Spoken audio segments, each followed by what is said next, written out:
हे जनार्दन, यदि आपको कर्म की अपेक्षा ज्ञान श्रेष्ठ मान्य है तो फिर हे केशव, मुझे भयंकर कर्म में क्यों लगाते हैं? आप मिले हुए वचनों से मेरी बुद्धि को मानो मोहित कर रहे हैं। इसलिए उस एक बात को निश्चित करके कहिए जिससे मैं कल्याण को प्राप्त हो जाऊं। श्री भगवान बोले, हे निष्पाप, इस लोक में 2 प्रकार की निष्ठा मेरे द्वारा पहले की गई है। उनमें से सांख्य योगियों की निष्ठा तो ज्ञान से और योगियों की निष्ठा कर्मयोग से होती है। हे अर्जुन, न केवल सांख्ययोग और कर्मयोग के अर्थ को समझना महत्वपूर्ण है, बल्कि इनमें से प्रत्येक क्रिया के पीछे के उद्देश्य या लक्ष्य को समझना भी महत्वपूर्ण है। कर्मयोग का उद्देश्य कर्म से मुक्ति प्राप्त करना है। पूर्ण निष्क्रियता या बिल्कुल भी कार्य न करने से कोई भी लक्ष्य प्राप्त नहीं कर सकता। सांख्ययोग का लक्ष्य ईश्वर की प्राप्ति है। जब किसी को ईश्वर का पूरी तरह से एहसास हो जाता है तो वह पूर्णता की स्थिति में पहुंच जाता है।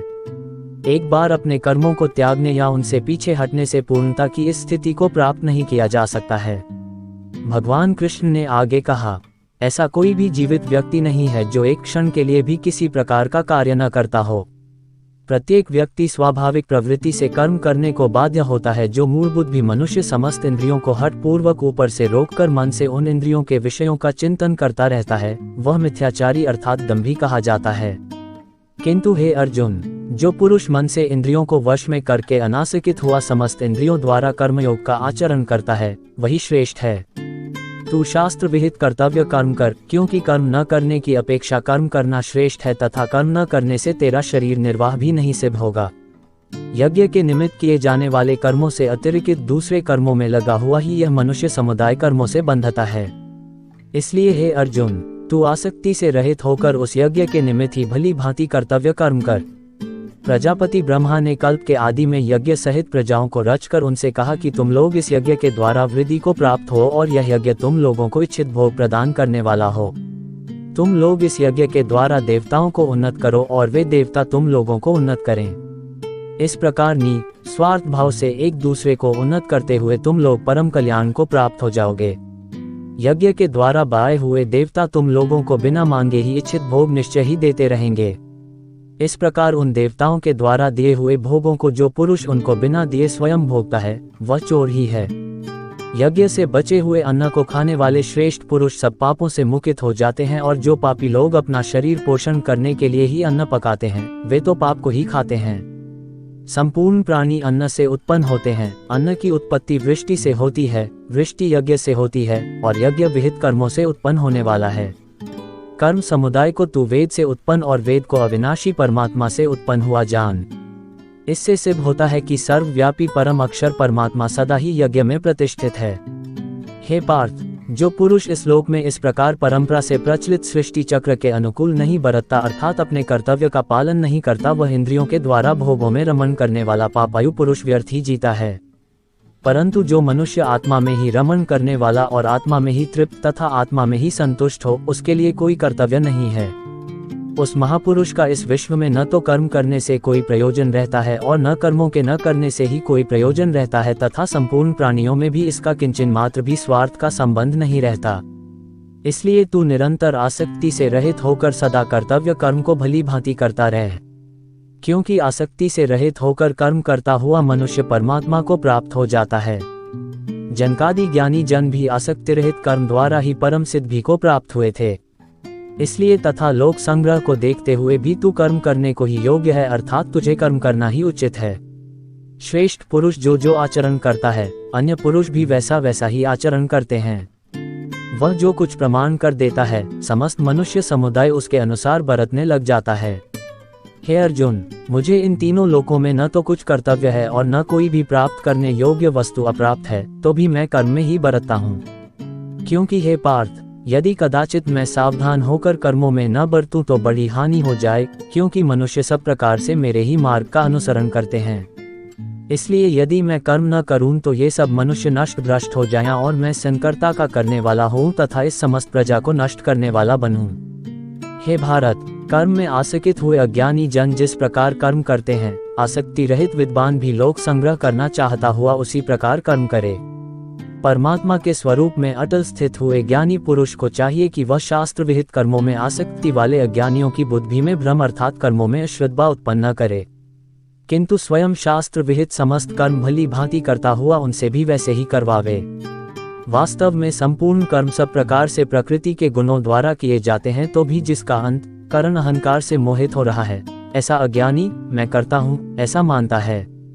परंतु हे महाबाहो, गुण विभाग और कर्म विभाग के तत्व को जानने वाला ज्ञानयोगी संपूर्ण गुण ही गुणों में बरत रहे हैं ऐसा समझकर उनमें आसक्त नहीं होता।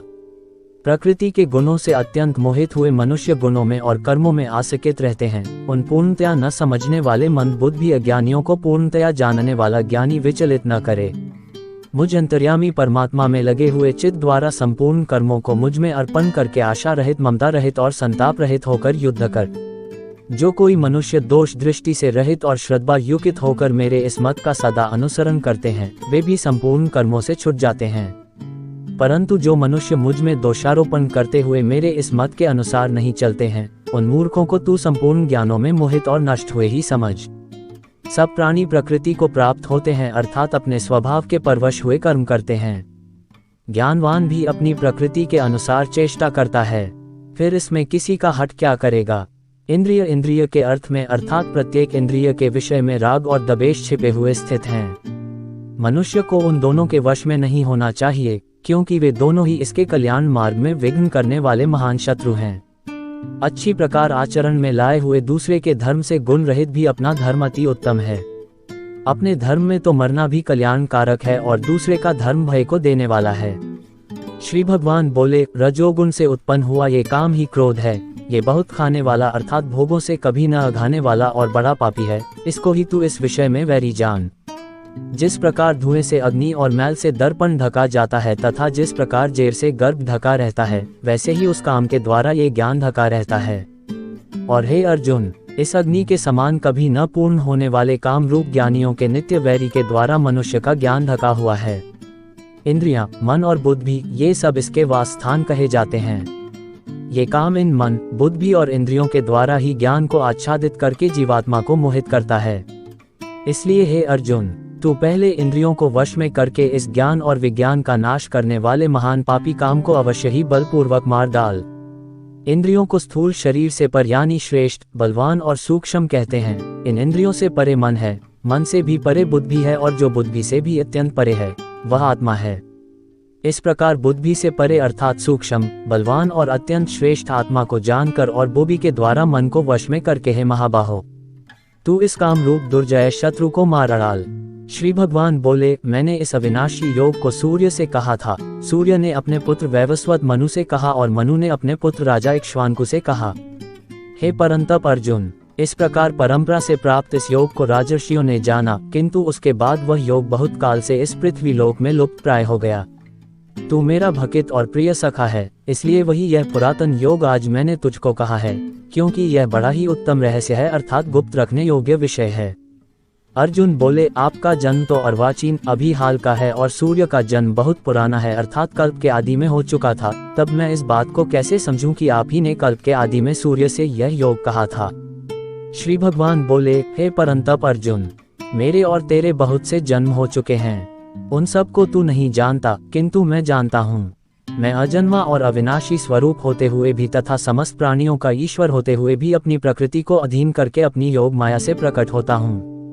हे भारत, जब जब धर्म की हानि और अधर्म की वृद्धि होती है, तब तब मैं अपने रूप को रचता हूँ अर्थात साकार रूप से लोगों के सम्मुख प्रकट होता हूँ। साधु पुरुषों का उद्धार करने के लिए, पाप कर्म करने वालों का विनाश करने के लिए और धर्म की अच्छी तरह से स्थापना करने के लिए मैं योग योग में प्रकट हुआ करता हूँ। हे अर्जुन, मेरे जन्म और कर्म दिव्य अर्थात निर्मल और अलौकिक हैं। इस प्रकार जो मनुष्य तत्व से जान लेता है, वह शरीर को त्याग कर फिर जन्म को प्राप्त नहीं होता, किंतु मुझे ही प्राप्त होता है। पहले भी जिनके राग, भय और क्रोध सर्वथा नष्ट हो गए थे और जो मुझ में अनन्य प्रेम पूर्वक स्थिर रहते थे, ऐसे मेरे आश्रित रहने वाले बहुत से भकित उपयुक्त ज्ञान रूप ताप से पवित्र होकर मेरे स्वरूप को प्राप्त हो चुके हैं। हे अर्जुन, जो भकित मुझे जिस प्रकार भजते हैं, मैं भी उनको उसी प्रकार भजता हूँ, क्योंकि सभी मनुष्य सब प्रकार से मेरे ही मार्ग का अनुसरण करते हैं। इस मनुष्य लोक में कर्मों के फल को चाहने वाले लोग देवताओं का पूजन किया करते हैं, क्योंकि उनको कर्मों से उत्पन्न होने वाली सिद्धि शीघ्र मिल जाती है। ब्राह्मण, क्षत्रिय, वैश्य और शूद्र इन चार वर्णों का समूह गुण और कर्मों के विभाग पूर्वक मेरे द्वारा रचा गया है। इस प्रकार उस सृष्टि रचनादि कर्म का कर्ता होने पर भी मुझ अविनाशी परमेश्वर को तू वास्तव में अकर्ता ही जान। कर्मों के फल में मेरी स्पृहा नहीं है, इसलिए मुझे कर्म लिप्त नहीं करते। इस प्रकार जो मुझे तत्व से जान लेता है वह भी कर्मों से नहीं बंधता। पूर्व काल में मुमुक्षुओं ने भी इस प्रकार जानकर ही कर्म किए हैं, इसलिए तू भी पूर्वजों द्वारा सदा से किए जाने वाले कर्मों को ही कर। कर्म क्या है और अकर्म क्या है, इस प्रकार इसका निर्णय करने में बुद्धिमान पुरुष भी मोहित हो जाते हैं। इसलिए वह कर्म तत्व मैं तुझे भली भांति समझा कर कहूंगा, जिसे जानकर तू अशुभ से अर्थात कर्म बंधन से मुक्त हो जाएगा। कर्म का स्वरूप भी जानना चाहिए और अकर्म का स्वरूप भी जानना चाहिए तथा विकर्म का स्वरूप भी जानना चाहिए, क्योंकि कर्म की गति गहन है। जो मनुष्य कर्म में अकर्म देखता है और जो अकर्म में कर्म देखता है वह मनुष्यों में बुद्धिमान है और वह योगी समस्त कर्मों को करने वाला है। जिसके संपूर्ण शास्त्र सम्मत कर्म बिना कामना और संकल्प के होते हैं तथा जिसके समस्त कर्म ज्ञान रूप अग्नि के द्वारा भस्म हो गए हैं, उस महापुरुष को ज्ञानी जन भी पंडित कहते हैं। जो पुरुष समस्त कर्मों में और उनके फल में आसक्ति का सर्वथा त्याग करके संसार के आश्रय से रहित हो गया है और परमात्मा में नित्य तृप्त है, वह कर्मों में भली भांति बरतता हुआ भी वास्तव में कुछ भी नहीं करता। जिसका अंत करण और इंद्रियों के सहित शरीर जीता हुआ है और जिसने समस्त भोगों की सामग्री का परित्याग कर दिया है, ऐसा आशा रहित पुरुष केवल शरीर संबंधी कर्म करता हुआ भी पापों को नहीं प्राप्त होता। जो बिना इच्छा के अपने आप प्राप्त हुए पदार्थ में सदा संतुष्ट रहता है, जिसमें ईर्ष्या का सर्वथा अभाव हो गया है, जो हर्ष शोक आदि दबंधों से सर्वथा अतीत हो गया है, ऐसा सिद्ध भी और असिद्ध भी में सम रहने वाला कर्मयोगी कर्म करता हुआ भी उनसे नहीं बंधता।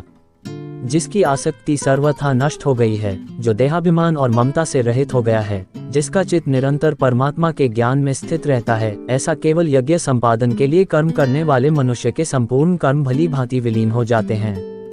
जिस यज्ञ में अर्पण अर्थात स्त्रुवा आदि भी ब्रह्म है और हवन किए जाने योग्य द्रव्य भी ब्रह्म है तथा ब्रह्मरूप कर्ता के द्वारा ब्रह्मरूप अग्नि में आहुति देना रूप क्रिया भी ब्रह्म है, उस ब्रह्म कर्म में स्थित रहने वाले योगी द्वारा प्राप्त किए जाने योग्य फल भी ब्रह्म ही है। दूसरे योगी जन देवताओं के पूजन रूप यज्ञ का ही भली भांति अनुष्ठान किया करते हैं और अन्य योगी जन पर ब्रह्म परमात्मा रूप अग्नि में अभेद दर्शन रूप यज्ञ के द्वारा ही आत्मा रूप यज्ञ का हवन किया करते हैं। अन्य योगी जन श्रोत्र आदि समस्त इंद्रियों को संयम रूप अग्नियों में हवन किया करते हैं और दूसरे योगी लोग शब्द आदि समस्त विषयों का इंद्रिय रूप अग्नियों में हवन किया करते हैं। दूसरे योगी जन इंद्रियों की संपूर्ण क्रियाओं को और प्राणों की समस्त क्रियाओं को ज्ञान से प्रकाशित आत्म संयम योग रूप अग्नि में हवन किया करते हैं। कई पुरुष द्रव्य संबंधी यज्ञ करने वाले हैं, कितने ही तपस्या रूप यज्ञ करने वाले हैं तथा दूसरे कितने ही योग रूप यज्ञ करने वाले हैं, कितने ही अहिंसादि तीक्ष्ण व्रतों से युक्त यत्नशील पुरुष स्वाध्याय रूप ज्ञान यज्ञ करने वाले हैं। दूसरे कितने ही योगी जन अपान वायु में प्राणवायु को हवन करते हैं। वैसे ही अन्य योगी जन प्राणवायु में अपान वायु को हवन करते हैं तथा अन्य कितने ही नियमित आहार करने वाले प्राणायाम परायण पुरुष प्राण और अपान की गति को रोककर प्राणों को प्राणों में ही हवन किया करते हैं। ये सभी साधक यज्ञों द्वारा पापों का नाश कर देने वाले और यज्ञों को जानने वाले हैं। हे कुरुश्रेष्ठ अर्जुन, यज्ञ से बचे हुए अमृत का अनुभव करने वाले योगी जन सनातन परब्रह्म परमात्मा को प्राप्त होते हैं और यज्ञ न करने वाले पुरुष के लिए तो यह मनुष्य लोक भी सुखदायक नहीं है, फिर परलोक कैसे सुखदायक हो सकता है।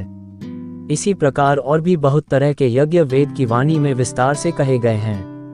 उन सब को तू मन, इंद्रियों और शरीर की क्रिया द्वारा संपन्न होने वाले जान। इस प्रकार तत्व से जानकर उनके अनुष्ठान द्वारा तू कर्म बंधन से सर्वथा मुक्त हो जाएगा। हे परंतप अर्जुन, द्रव्यमय यज्ञ की अपेक्षा ज्ञान यज्ञ अत्यंत श्रेष्ठ है तथा यावन मात्र संपूर्ण कर्म ज्ञान में समाप्त हो जाते हैं। उस ज्ञान को तू तत्वदर्शी ज्ञानियों के पास जाकर समझ, उनको भली भांति दंडवत प्रणाम करने से, उनकी सेवा करने से और कपट छोड़कर सरलता पूर्वक प्रश्न करने से वे परमात्मा तत्व को भली भांति जानने वाले ज्ञानी महात्मा तुझे उस तत्व ज्ञान का उपदेश करेंगे, जिसको जानकर फिर तू इस प्रकार मोह को नहीं प्राप्त होगा। तथा हे अर्जुन, जिस ज्ञान के द्वारा तू संपूर्ण भूतों को शेष भाव से पहले अपने में और पीछे मुझ सच्चिदानंदघन परमात्मा में देखेगा, यदि तू अन्य सब पापियों से भी अधिक पाप करने वाला है तो भी तू ज्ञान रूप नौक द्वारा संदेह संपूर्ण पाप समुद्र से भली भांति तर जाएगा। क्योंकि हे अर्जुन, जैसे प्रज्वलित अग्नि ईंधनों को भस्म में कर देता है, वैसे ही ज्ञान रूप अग्नि संपूर्ण कर्मों को भस्म में कर देता है। इस संसार में ज्ञान के समान पवित्र करने वाला संदेह कुछ भी नहीं है। उस ज्ञान को कितने ही काल से कर्मयोग के द्वारा शुभांत करण हुआ मनुष्य अपने आप ही आत्मा में पा लेता है। जितेंद्रिय साधन परायण और श्रद्धावान मनुष्य ज्ञान को प्राप्त होता है तथा ज्ञान को प्राप्त होकर वह बिना विलंब के तत्काल ही भगवत प्राप्ति रूप परम शांति को प्राप्त हो जाता है। विवेकहीन और श्रद्धारहित संशययुक्त मनुष्य परमार्थ से अवश्य भ्रष्ट हो जाता है। ऐसे संशययुक्त मनुष्य के लिए न ये लोक है, न परलोक है और न सुख ही है। हे धनंजय, जिसने कर्मयोगी की विधि से समस्त कर्मों को परमात्मा में अर्पण कर दिया है और जिसने विवेक द्वारा समस्त संशयों का नाश कर दिया है, ऐसे वश में किए हुए अंतःकरण वाले पुरुष को कर्म नहीं बांधते।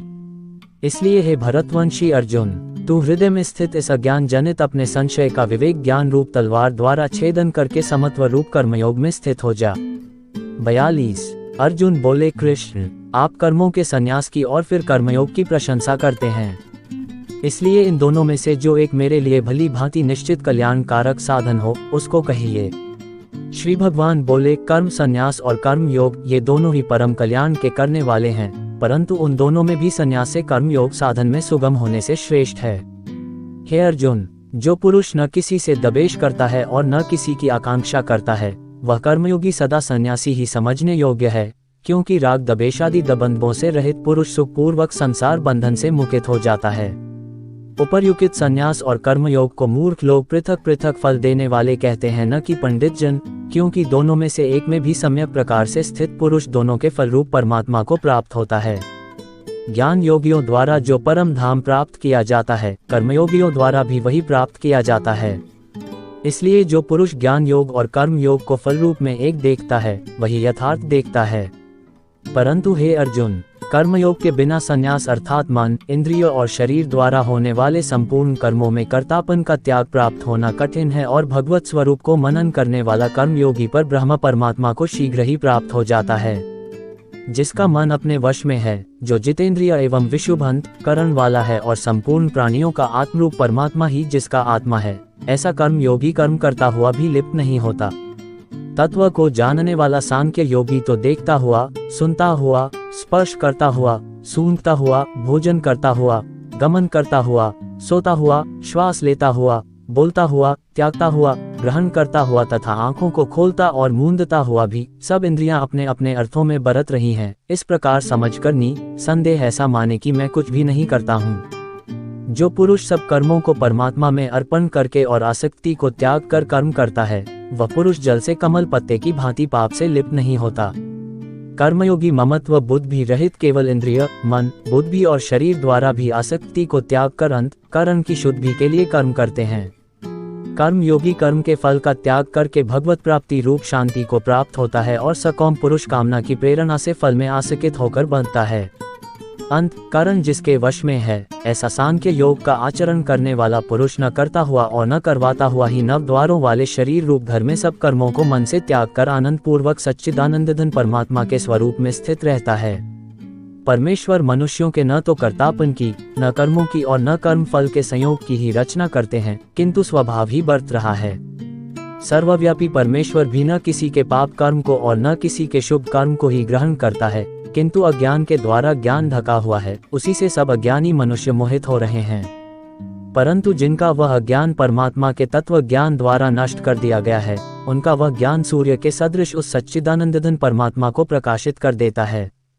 जिनका मन तद्रूप हो रहा है, जिनकी बुद्धि तद्रूप हो रही है और सच्चिदानंदघन परमात्मा में ही जिनकी निरंतर एक ही भाव से स्थिति है, ऐसे तत्परायण पुरुष ज्ञान के द्वारा पाप रहित होकर अपुनरावृत्ति को अर्थात परम गति को प्राप्त होते हैं। वे ज्ञानी जन विद्या और विनय युक्त ब्राह्मण में तथा गौ, हाथी, कुत्ते और चांडाल में भी समदर्शी ही होते हैं।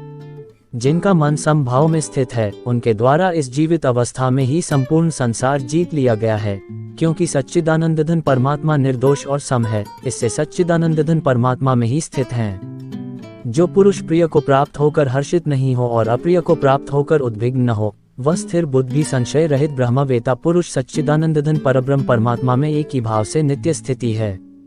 बाहर के विषयों में आसक्ति रहित अंतःकरण वाला साधक आत्मा में स्थित जो ध्यान जनित सात्विक आनंद है, उसको प्राप्त होता है। तदनंतर वह सच्चिदानंदघन परब्रह्म परमात्मा के ध्यान रूप योग में अभिन्न भाव से स्थित पुरुष अक्षय आनंद का अनुभव करता है। जो ये इंद्रिय तथा विषयों के संयोग से उत्पन्न होने वाले सब भोग हैं, यद्यपि विषयी पुरुषों को सुख रूप भासते हैं तो भी दुख के ही हेतु हैं और आदि अंत वाले अर्थात अनित्य हैं। इसलिए हे अर्जुन, बुद्धिमान विवेकी पुरुष उनमें नहीं रमता। जो साधक इस मनुष्य शरीर से, शरीर का नाश होने से पहले पहले ही काम क्रोध से उत्पन्न होने वाले वेग को सहन करने में समर्थ हो जाता है, वही पुरुष योगी है और वही सुखी है। जो पुरुष अंतरात्मा में ही सुख वाला है, आत्मा में ही रमण करने वाला है तथा जो आत्मा में ही ज्ञान वाला है, वह सच्चिदानंदघन परब्रह्म परमात्मा के साथ एक ही भाव को, जिनके सब पाप नष्ट हो गए हैं, जिनके सब संशय ज्ञान के द्वारा निवृत्त हो गए हैं, जो संपूर्ण प्राणियों के हित में रत हैं और जिनका जीता हुआ मन निश्चल भाव से परमात्मा में स्थित है, वे ब्रह्मवेता पुरुष शांत ब्रह्म को प्राप्त होते हैं। काम क्रोध से रहित जीते हुए चित्त वाले परब्रह्म परमात्मा का साक्षात्कार किए हुए ज्ञानी पुरुषों के लिए सब ओर से शांत परब्रह्म परमात्मा ही परिपूर्ण है। बाहर के विषय भोगों को न चिंतन करता हुआ बाहर ही निकालकर और नेत्रों की दृष्टि को भृकुटी के बीच में स्थित करके तथा नासिका में विचरने वाले प्राण और अपान वायु को सम करके जिसकी इंद्रियां, मन और बुद्धि भी जीती हुई है, ऐसा जो मोक्ष परायण मुनि इच्छा, भय और क्रोध से रहित हो गया है, वह सदा मुकित ही है। मेरा भक्त मुझको सब यज्ञ और तपों का भोगने वाला, संपूर्ण लोकों के ईश्वरों का भी ईश्वर तथा संपूर्ण भूत प्राणियों का सुहृद अर्थात स्वार्थ रहित दयालु और प्रेमी, ऐसा तत्व से जानकर शांति को प्राप्त होता है।